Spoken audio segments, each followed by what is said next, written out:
구약 성경 204쪽입니다. 22절에서 27절까지 말씀을 교독을 합니다. 여호와께서 모세에게 말씀하여 이르시되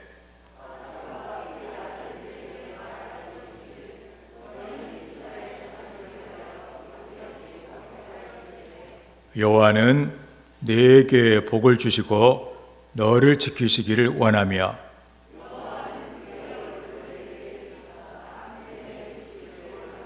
여호와는 그 얼굴을 네게로 향하여 드사 평강 주시기를 원하노라 할지니라 하라.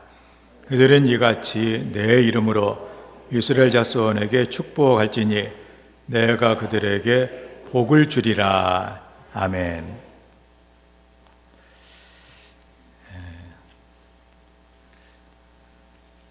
오늘 이렇게 새해를 이렇게 맞고 또 첫 주에 하나님 앞에 나와 예배를 드리는 우리 모든 성도들, 또 이렇게 이 자리에서 예배를 드리는 분도 계시고 또 유튜브를 통해서 이렇게 생중계하는 예배를 드리는 아마 이런 분도 아마 이렇게 계실 줄 압니다. 모두에게 하나님께서 하늘의 은혜 문 열어주셔서 한 해를 주의 복으로 아름답게 이끌어 주시는 복을 내려주시기를 주의 이름으로 축원합니다. 오늘 하나님 말씀은 내가 그들에게 복을 주리라, 그런 말씀이에요. 세 사람이 그 말을 타고 사막을 여행하게 되었답니다. 아주 캄캄한 그런 밤이라 앞을 분간하기도 너무도 어려웠어요. 그런데 사막 한가운데서 낯선 사람을 만나게 됩니다. 그런데 그 나그네가 세 명의 여행객에게 이런 말을 해주는 거예요.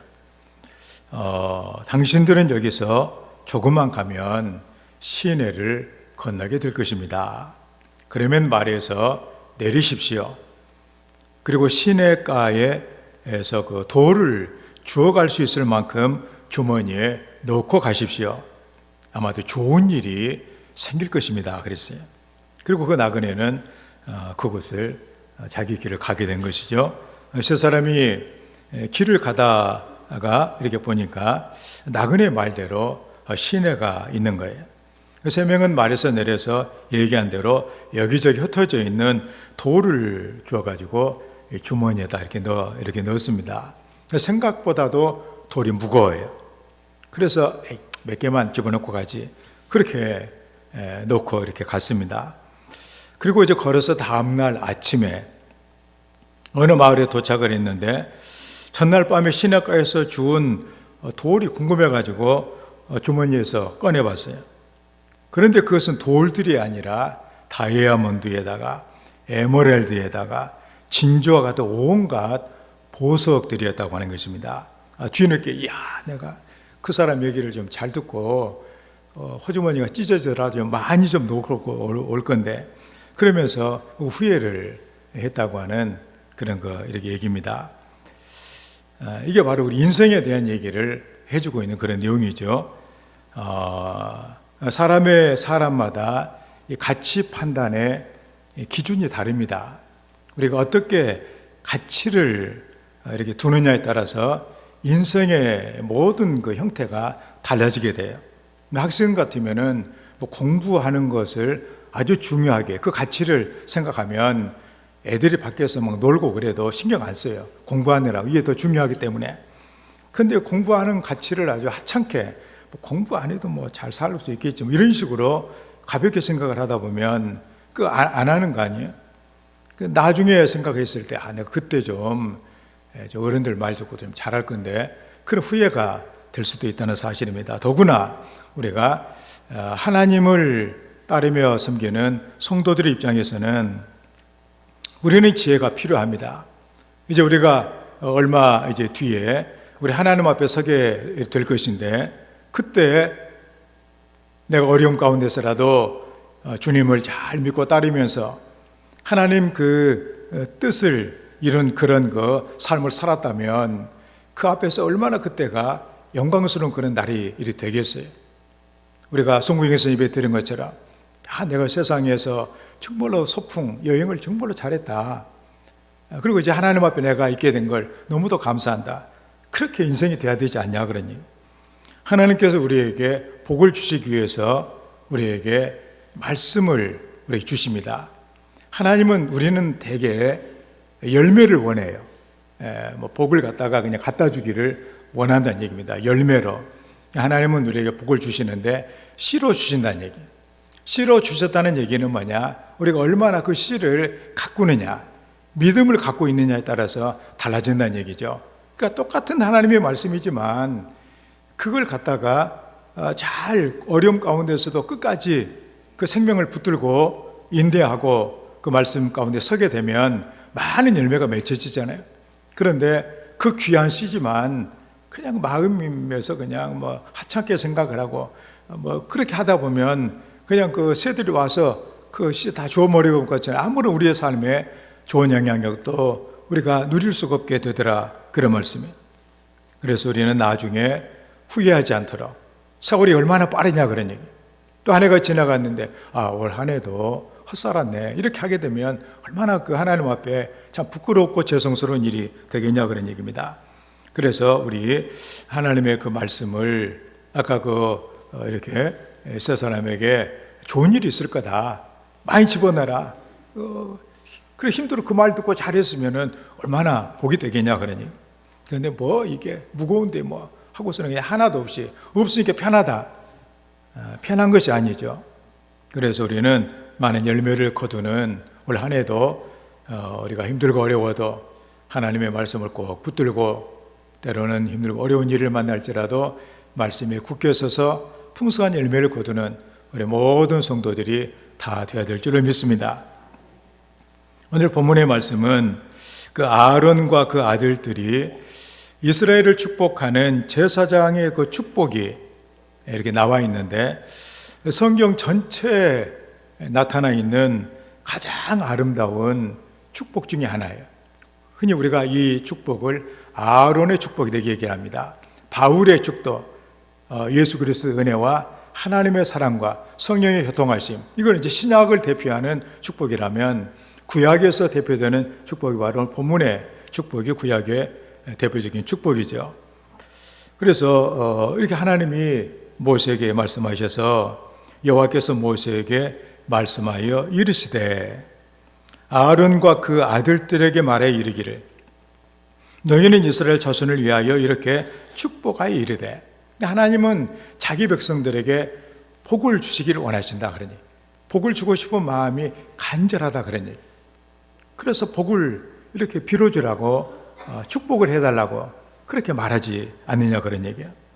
제사장이 이스라엘 백성에게 내릴 이 축복은 당시 이스라엘의 지도자였던 모세를 통해서 제사장들에게 전달이 되었습니다. 모세는 모든 백성을 통치하면서 그들에게 일일이 다 축복을 하는 일은 사실상 어려운 일이었어요.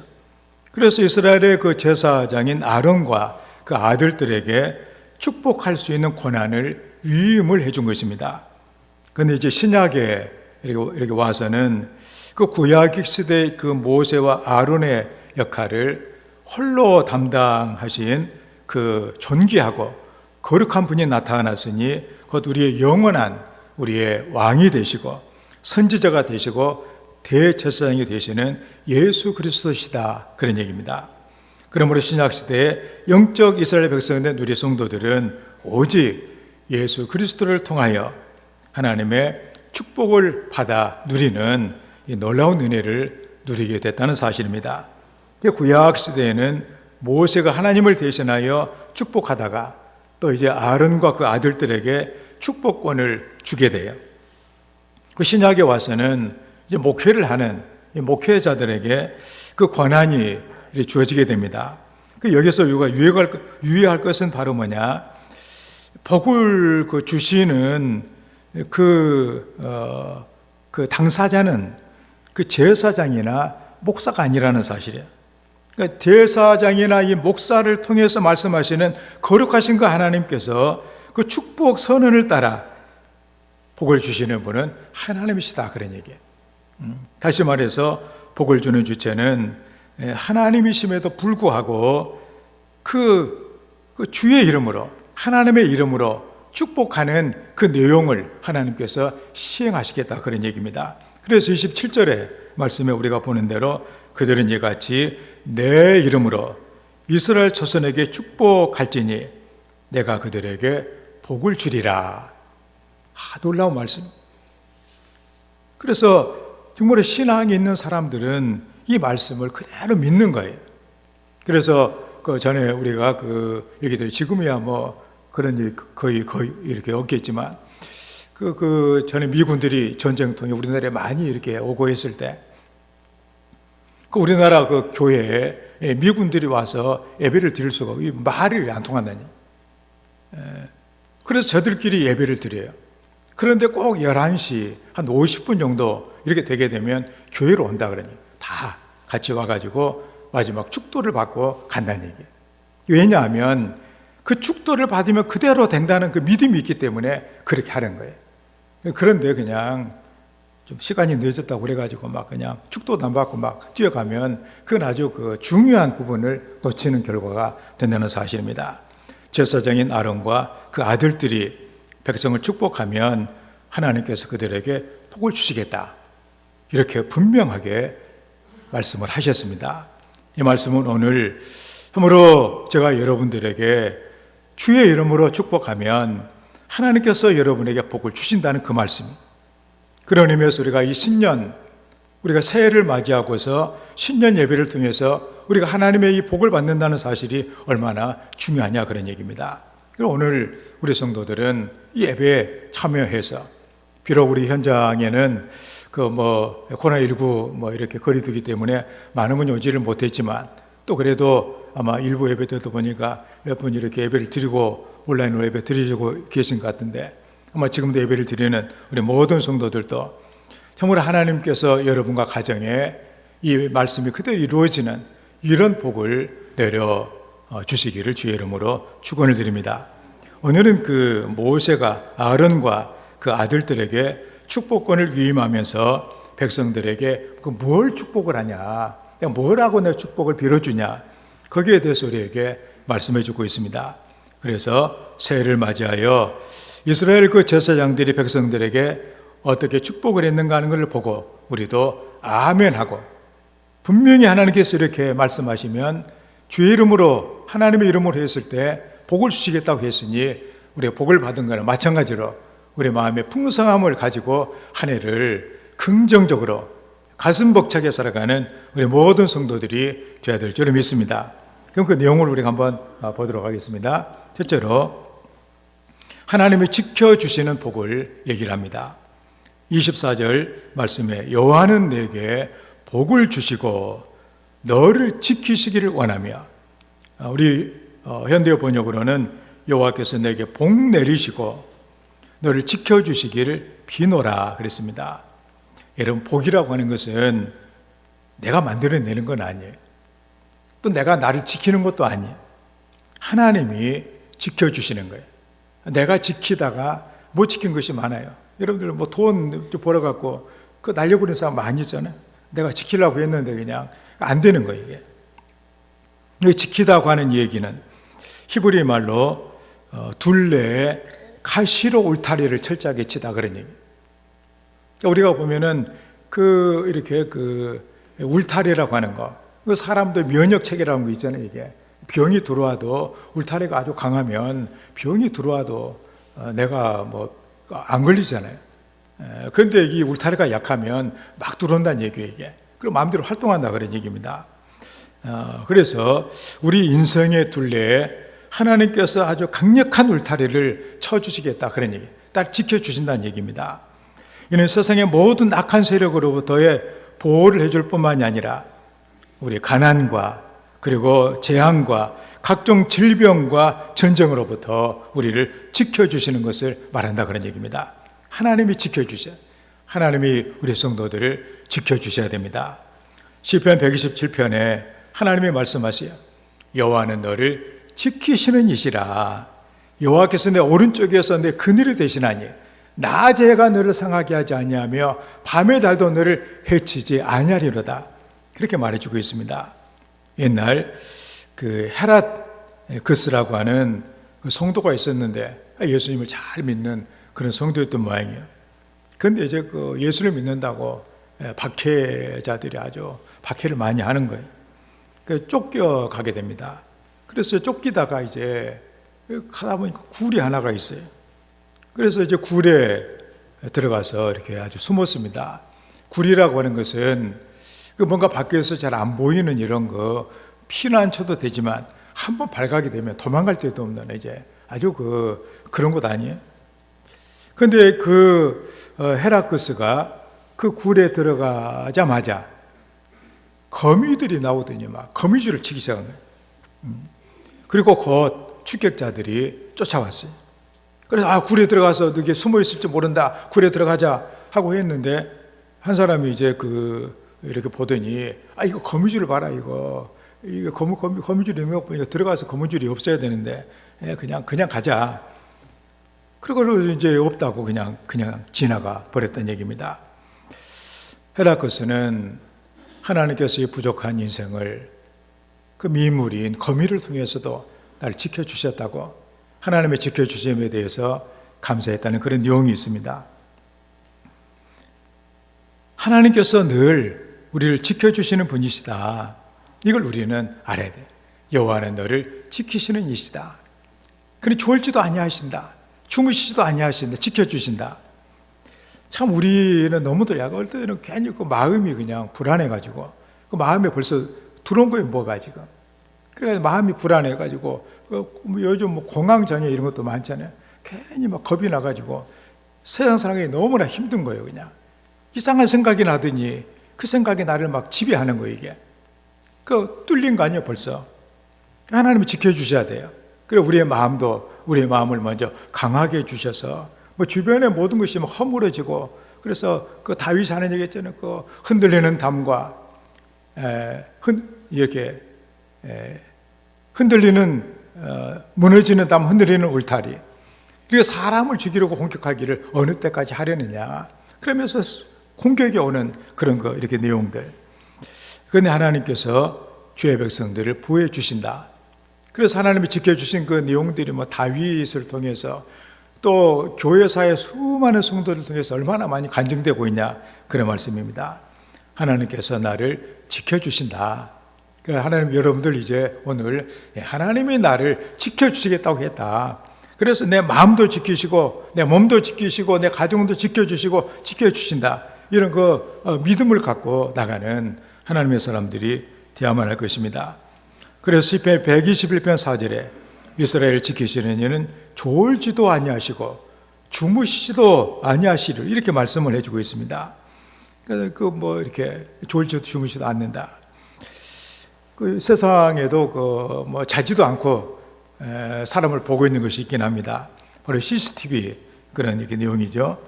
그래서 행정자치부에서 발표한 걸 보게 되면 아마도 우리나라에는 한 30만 대 정도의 CCTV가 설치되어 있다고 합니다. 그래서 이제 공공장소에 있는 것이고 개인적으로 설치한 것까지 하게 되면 훨씬 더 많이 있겠죠. 그렇지만 CCTV가 볼 수 있는 그 내용은 한계가 있어요. CCTV가 다 지켜주지는 못한다 그런 얘기입니다. 그래서 CCTV는 뭐냐? 사후 약방문이에요.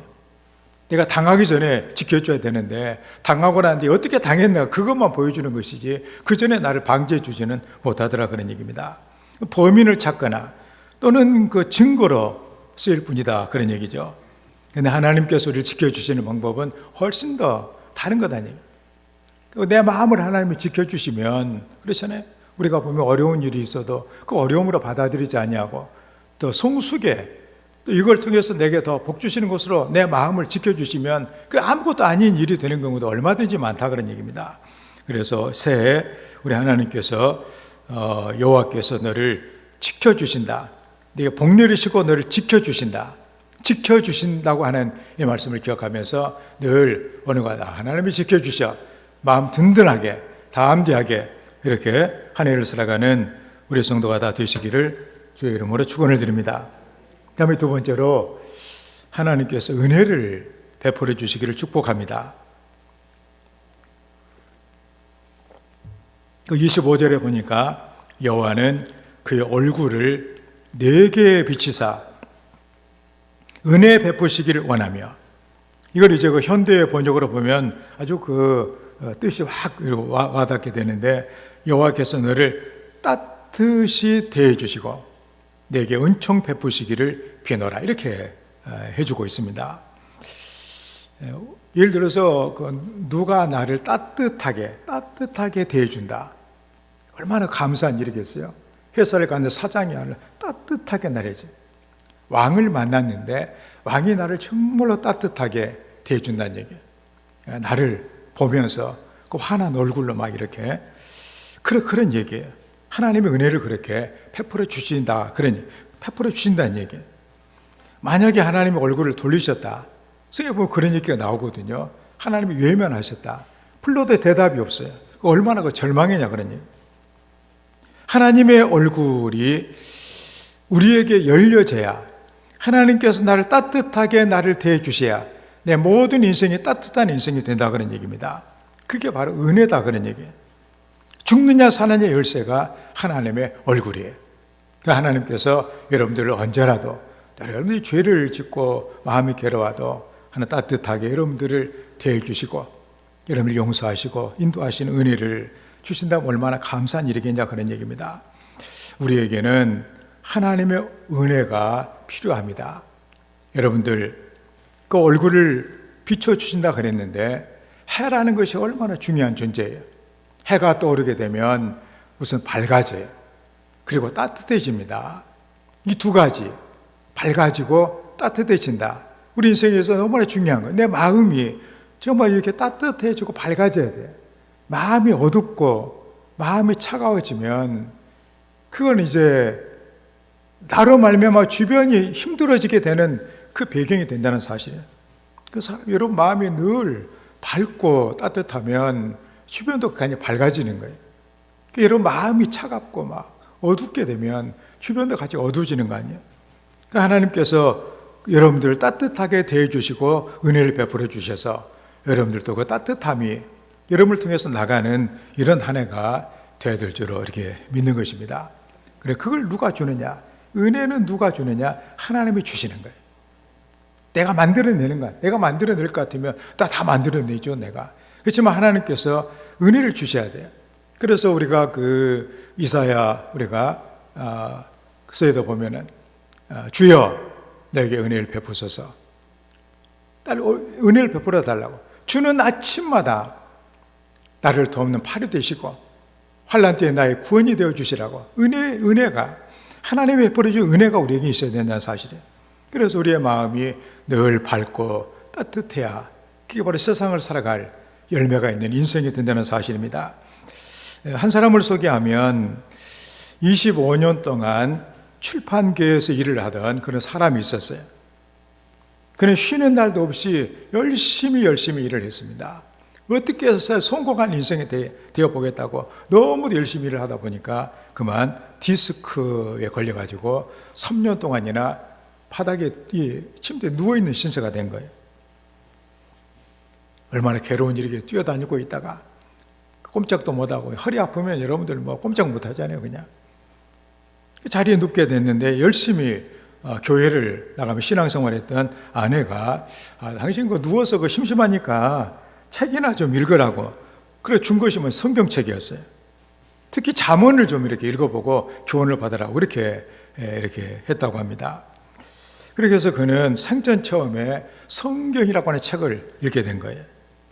출판사에서 일을 하면서 이 책 저 책도 많이 읽고 조정도 많이 보았지만 그냥 일로 그냥 기계적으로 그렇게 했는데, 잠언서를 읽는 순간에 갑자기 마음이 막 녹아지는 거예요. 특히 잠언 8장 32절에 있는 아들들아 이제 내게 들으라, 내 도를 듣는 자가 복이 있느니라. 근데 이 말씀 들어도 그냥 지나갈 수가 있잖아요. 그런데 아들들아 이제 내게 들으라, 내 도를 듣는 자가 복이 있다, 이 말씀을 읽을 때 정신이 번쩍 들었다. 하나님의 말씀을 읽으면 들으면 복을 받는다. 하나님 말씀이 들려줘야 복을 받는다. 들어야 복을 받는다. 이 말씀이 너무도 강하게 그의 마음에 들어오게 됩니다. 그래서 이제는 잠언만 읽는 것이 아니라 뭐 전도서도 읽고 시편도 읽고 또 이것저것 막 성경을 막 보기 시작을 합니다. 읽을수록 마음이 막 따뜻해지고 하나님에 대한 열정이 막 생겨나고 감동이 되고 그래서 하나님을 인정하고 믿게 됐습니다. 그 은혜를 깨닫고 성령을 체험하게 됩니다. 그러자 이렇게 내가 누워서 허송을 생활만 하고 내 인생을 탕진하면 되겠냐 이거. 그래서 내가 어떻게 해서라도 하나님께 내가 부르짖어야 되겠다. 그래서 막 기어서 막 새벽 기도를 갔더니 매일 새벽 기도에 참석하는 동안에 6개월 만에 그 불치라고 했던 그 허리티스가 좋아진 거예요. 이렇게 은혜를 받고 믿음을 갖게 되어지니까 자기 인생을 한번 돌아보게 됩니다. 그리고 지금까지는 나를 위해서 일을 했지만 이제는 하나님을 위해서 내가 뭔가를 하고 싶다. 그런 마음이 생겨나고 하나님을 위해서 일할 결심이 생겨나게 됩니다. 자기가 배운 것이 뭐가 있어요? 매 출판사에서 책 만드는 것밖에는 뭐 해본 것이 없거든요. 그래서 내가 이제 문서로 내가 선교하는 일을 내가 해봤으면 좋겠다.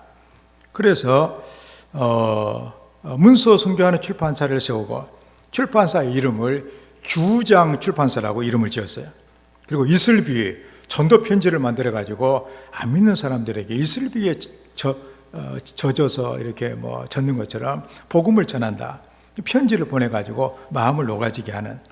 그래서 이슬비 이렇게 그 전도 이렇게 편지 이거 만들고 또 사람에게 도움이 될 만한 그런 거 책을 번역하기도 하고 처음에는 경영이 어려워 가지고 빚더미에 올라앉고 뭐 그렇게 되어 있지만 하나님께 모든 것을 다 맡기고 나니까 안 돼도 이제 마음이 평안한 거예요. 그 어려운 고비도 막 다 이제는 다 이기고 막 다 넘어가고 그렇게 하는 거예요. 지금은 하나님의 복으로 서울의 한복판이라고 하는 양재동에 규장 문화사 빌딩을 건축을 하고 베스트셀러를 많이 내서 흥황하게 되어지는 그런 회사가 됐다 그런 얘기입니다. 그가 바로 규장 문화사의 대표인 이슬비 장로라고 하는 여훈학 장로의 이야기. 하나님께서 우리에게 얼굴빛을 비춰주셔야 돼요. 우리 하나님을 바라보기를 원했을 때 하나님은 절대로 우리 얼굴을 돌리시는 분이 아니에요. 그 얼굴을 비춰주세요. 은혜를 주셔야 돼요. 은혜 주니까 이게 모든 일이 되어가지 않느냐 그러니 우리 성도들에게도 이렇게 하나님께서 은혜를 베풀어 주시기를 원합니다. 은혜는 내가 만들어내는 게 아니에요. 외부에서 오는 거예요. 부모로부터 받은 바 은혜 이거 밖에서 오는 것 아니에요. 그 은혜를 생각할 때 우리는 부모에 대해서 감사한 마음이 생겨나게 되고 뭔가 우리가 삶을 잘 살아야 되겠다 결단이 생기는 거 아니에요. 그냥 잘 되는 것은 아니다. 하나님께서 내게 은혜를 주셔야 된다. 인간적으로 볼 때는 모든 조건이 잘 갖춰져 있지만 안 되는 사람들이 많이 있어요. 요즘에 제가 어디 보니까 어떤 걸그룹 어떤 재벌 손녀가 뭔가 마약 해가지고 시끄럽고 이런 있다고 하는 얘기를 들어보면서 그런 생각을 해봐요. 그거 이름도 있겠다. 돈도 많겠다. 인물도 괜찮아. 다 이렇게 좋은데 마음이 공허하고 사는 것이 정말 힘든 거 아니에요. 그래서 마지막에 손대는 것이 마약 아니에요 이게. 그래가지고 이제 무리를 일으키게 되고 회사 전체 이런 여러 가지로 악영향을 끼치는 이런 거 존재가 되는 거 아니에요. 우리가 겉으로 보기에 좋다고 그래가지고 다 좋은 건 아니다 그런 얘기입니다. 은혜가 떨어져 버리면 바로 그런 거예요. 그런데 우리가 봤을 때 여러 가지로 부족하고 힘들지만 하나님의 은혜를 주시면 그 모든 것이 다 감사하고 모든 것이 의미가 되고 그렇게 살아가는 삶에서 보람을 느끼고 열매를 거두게 되는 인생도 얼마든지 많다 그런 얘기예요. 여러분 2021년에는 하나님께서 여러분들에게 은혜를 주시고 여호와께서 너를 따뜻이 대해 주시고 내게 은총을 베푸시길 원한다. 아멘 해서 여러분이 하나님의 은혜로 풍성하게 되어지는 이런 역사가 있기를 주의 이름으로 축원을 드립니다. 다음에 세 번째로 하나님께서 평강을 주시는 복을 얘기를 합니다. 26절의 말씀에 여호와는 그 얼굴을 내게로 향하여 드사 평강 주시기를 원하노라 할지니라.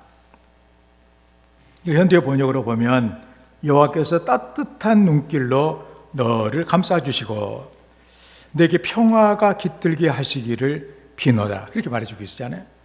따뜻한 눈길로 해서 나를 감싸주신다. 그 저는 아기 엄마가 생각이 나요. 아기가 뭐 할 때 사랑스러운 눈길로 아기를 이렇게 보면서 감싸주는, 그랬을 때 아기가 얼마나 평안하겠어요. 울고 막 하다가 그 어머니 품속에서 그 느끼는 그 평화, 그 안정감, 그 행복, 그걸 하나님이 그 따뜻한 그 얼굴로 우리를 향하여서 그 평강을 주신다는 거 아니에요? 평강은 히브리어로 샬롬이라는 말이에요. 샬롬. 이스라엘을 인사말은 샬롬입니다. 우리나라 인사말은 안녕하세요. 일본은 곤니찌와라 그렇게 한다고 그래요. 중국 사람들은 우리가 아는데 니하오라고 얘기하고, 베트남 여행 우리가 많이 하는데 그 사람들 보니까 꼭 가이드가 하면서 신짜오 뭐 하라고 만나면 신짜오 하면 된다고 이렇게 얘기를 합니다. 이스라엘 사람들의 인사말은 샬롬이다 그런 얘기예요. 샬롬이라는 말은 안전, 그리고 행복, 건강, 평안을 가지고 있습니다. 그래서 샬롬이라고 하는 인사는 안녕하세요, 건강하세요, 평안하세요, 행복하세요, 이런 인사말이 복합되어 있는 거예요. 요스와 리프맨이라고 하는 그 사람이 쓴 마음의 평안이라고 하는 책이 있습니다. 이 책에서 그 젊은 그 주인공이 어떤 그 노인을 찾아가서 자기 소원을 얘기를 해요. 근데 그 소원이 있다고 하니까 이제 노인이 얘기를 합니다. 그대가 원하는 것은 무엇인가? 그 젊은이가 말하기를 첫째는 건강이고요, 둘째는 재물이고요, 셋째는 미모고요, 넷째는 재능이고요, 다섯째는 권력이고요, 여섯째는 명예입니다.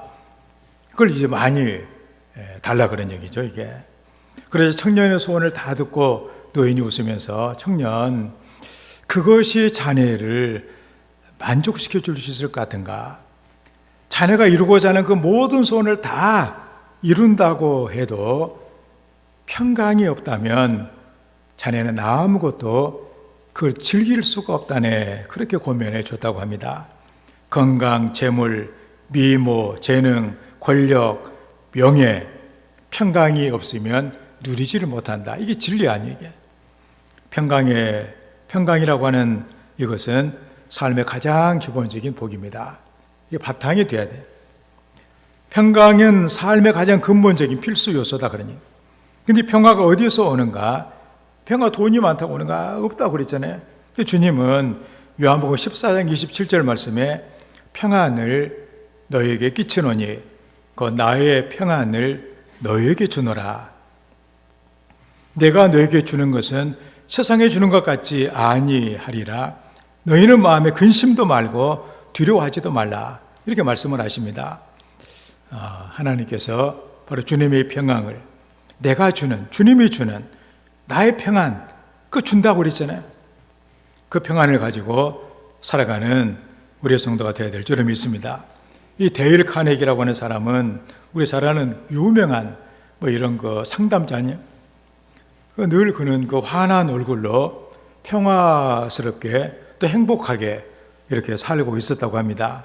그리고 많은 사람들을 조언도 해주고 가르침도 많이 이렇게 주었어요. 근데 한 번은 사람들이 그에게 당신은 어떻게 그렇게 평안을 누리며 살고 있습니까? 그렇게 질문을 하니까 그 말하기를 여기 있는 이렇게 내용입니다. 나는 매일 하나님께 기도합니다. 그리고 내 자신의 삶을 하나님께 맡깁니다. 정신적인 갈등이나 범인이 생길 때 모든 것을 하나님께 맡기면 하나님께서 모든 것을 맡아서 해결해 주십니다. 갈등이나 범인은 사라지고 하나님의 평강의 능력이 나를 사로잡습니다. 뭐가 나를 사로잡느냐, 이게 중요한 거 아니에요?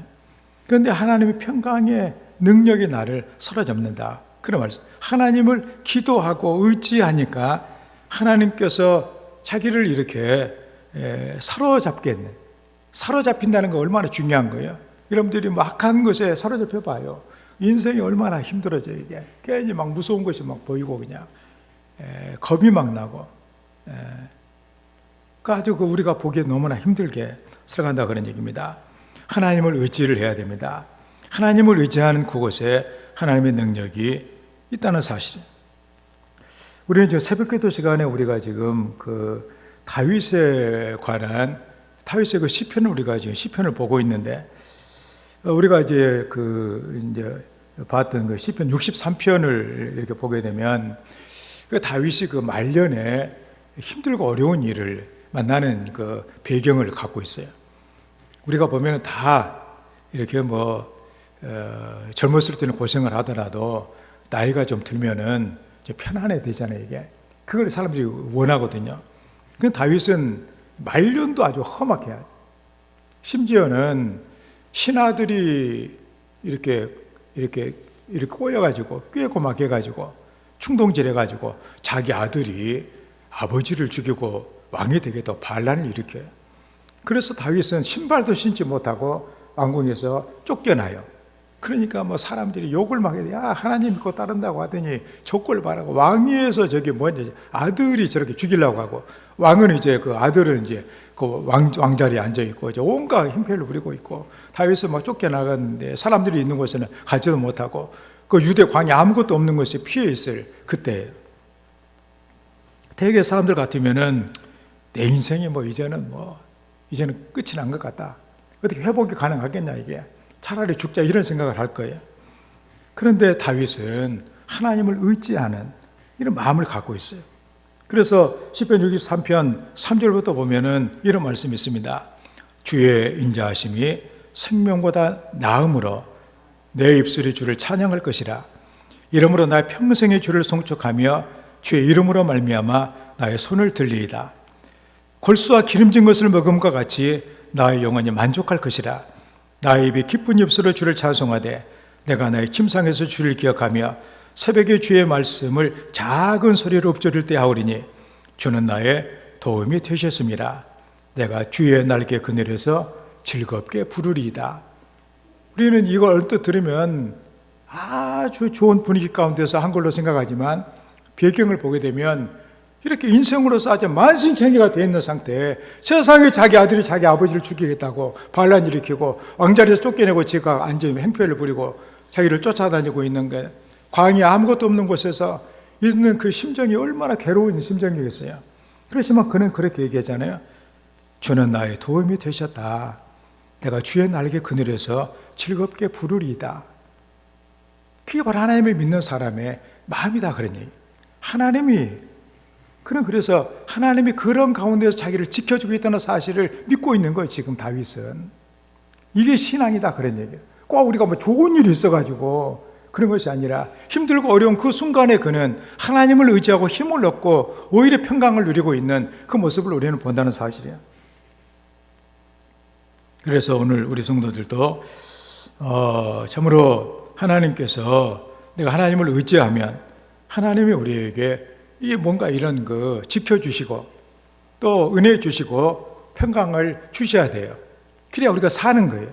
사람은 그렇게 살게 돼가고 있다는 얘기입니다. 지켜주는 것이 끊어지고 은혜가 끊어지고 평강이 끊어지면 인생은 그냥 끝장나는 거예요, 그냥. 그리고 우리는 하나님을 의지하고 다윗처럼 이 어려운 가운데서라도 하나님이여 주는 나의 하나님이시라. 내가 간절히 주를 찾되 물이 없어 마르고 황폐한 땅에서 내 영혼이 주를 갈망하며 내 육체가 주를 앙모합니다. 그 다윗의 그 마음, 이게 바로 다윗에게 놀라운 평화를 주고 그 늙어서 이제는 끝장났다고 했는데 다시 크게 흥왕케 해주시는 이런 은혜를 누렸다, 사실이에요. 오늘 말씀을 우리가 정리하면서 우리는 이 복을 받아야 돼요.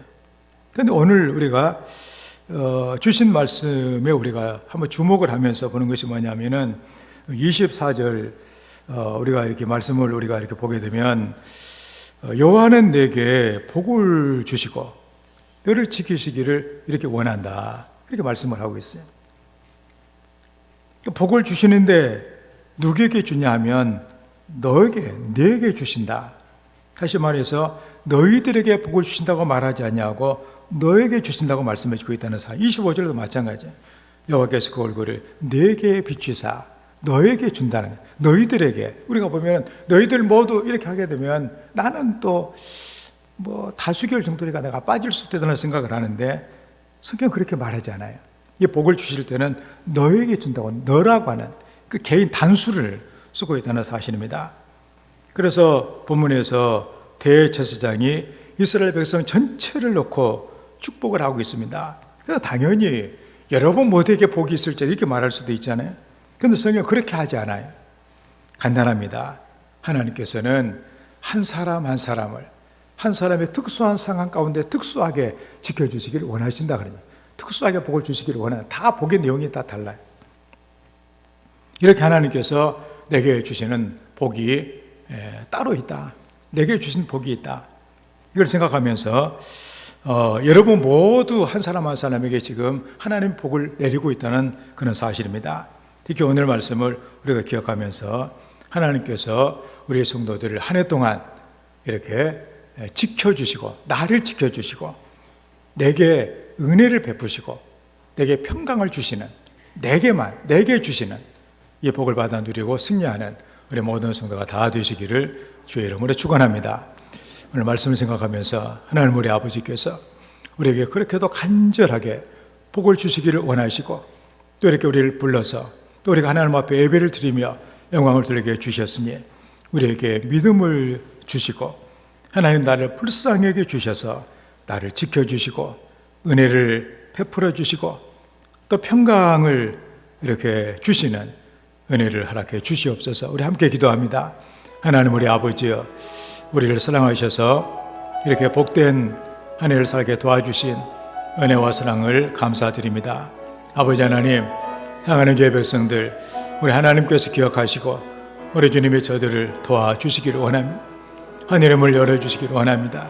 하나님 아버지여, 하물며 주님께서 주시기를 원하시는 이 놀라운 여호와께서 지켜주시고 또 여호와께서 은혜 주시고 여호와께서 평강을 주시는 이 복을 누릴 수 있도록 하나님이 도와주셔서 시작부터 송구의 예배를 드리는 그 순간까지 하나님의 놀라운 이 생명이 우리의 삶을 온전히 사로잡을 수 있도록 하나님께서 복을 허락해 주시옵소서.